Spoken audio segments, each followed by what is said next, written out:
Hello guys, today we are going to be continuing our history video series about the Visigothic kingdom. This is the second video about the Visigothic kingdom that I'm making, and it is a direct continuation of the previous upload regarding years 672 to 703. This video is going to cover from 703 to the last year in which the Visigothic kingdom existed, which is 721. Hope you enjoy. During Egica's reign, he had been quick to eliminate his political opponents by means of exile and requisition of personal property. Besides that, and possibly even because of these actions, he faced resentment from the general populace.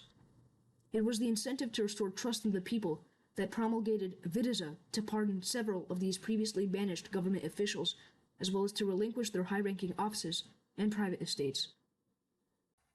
It was not long after Egica's death in the early 700s that the last ecumenical council of Toledo was convened. To this day, it is unclear what provisions the council succeeded in establishing, but it is known that the council was, at the very least, supervised by King Wittiza. The monarch also made an effort to revise the Visigothic political document known as the Liber Ludiciorum, perhaps only to make the impression that he was confident in his own authority and the stability of his position.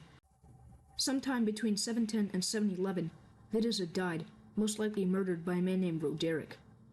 With Wittiza dead, and no apparent successor to the Visigothic throne, the state plundered into chaos.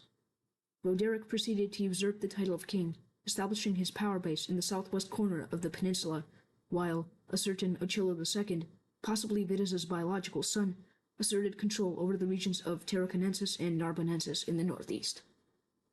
Large portions of the northern and central parts of the peninsula were not occupied by either of the kings, and, as a result, were not under the control of any definitive realm. Shortly after these events, southern Hispania became subject to raids by Arab troops. Roderick, understanding the urgency of the matter, attempted to put an end to the incursion by means of military force.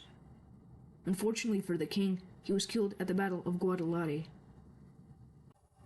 What most probably occurred in the ensuing power struggle was the elevation of a man named Oppa to replace the deceased Roderick.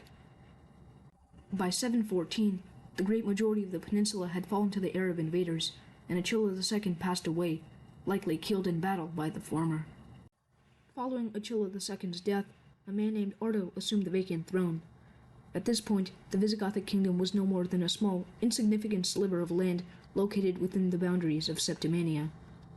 Ardo attempted to fend off what remained of the Visigothic Rum state, but eventually succumbed to the Arab invaders between 720 and 721.